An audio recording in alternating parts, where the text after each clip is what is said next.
Tapi pada saat beliau lahir, ternukillah di Mekah, di Madinah, beberapa kejadian yang memang ahli sejarah angkat.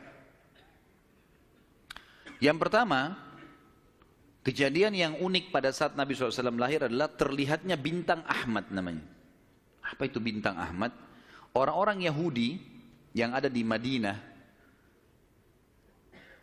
itu meyakini kalau Nabi terakhir yang mereka tunggu di Madinah keluar itu, kalau dia lahir akan kelihatan bintang yang mereka istilahkan dengan bintang Ahmad, dan mereka mengukir-ngukir bintang itu sesuai dengan keterangan dari Taurat. Seperti itulah pemahamannya pada saat itu.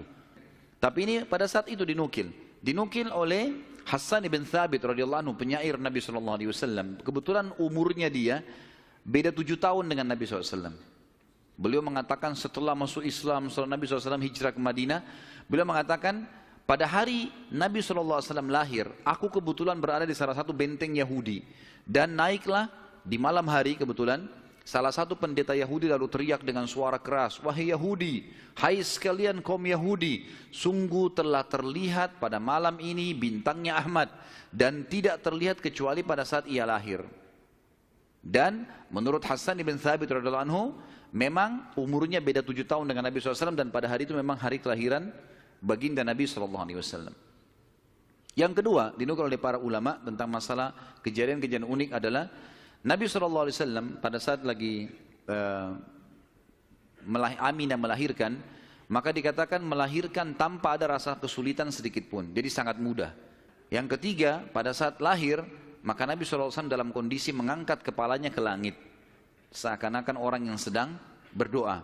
Yang keempat, Nabi SAW lahir dalam kondisi sudah terkhitan. Sudah terkhitan. Yang kelima, Nabi SAW lahir juga tanpa terbebani lagi dengan sisa tali pusar, udah nggak ada. Yang keenam adalah goncangnya istana Kisra di Persia, dan rubuhnya 14 teras istananya. Jadi ada teras-terasnya istana itu rubuh semua tanpa sebab, rusak semuanya. Yang ketujuh, padamnya api sesembahan kaum Majus. Jadi ada api yang disembah di beberapa titik di negeri Persia. Jadi mereka buat api besar, dan api itu selalu disembah, tiap hari mereka sembah. Pada saat Nabi SAW lahir, api itu tiba-tiba mati, dan mereka berusaha menyalakan, tidak bisa, selamanya mati. Sampai Persia pada saat itu, seluruh Persia yang menyembah api, apinya mati semua, nggak ada.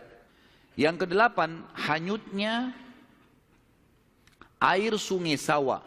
Sungai Sawa ini teman-teman sama dengan sungai Gangga sekarang di India.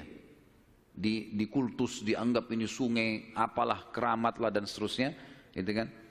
Maka orang-orang Persia meyakini sungai Sawa ini adalah sesuatu yang luar biasa. Kalau ada yang mati, mereka bakar, lalu mereka lempar debunya di situ, airnya diambil, dianggap suci, apalah segala macam.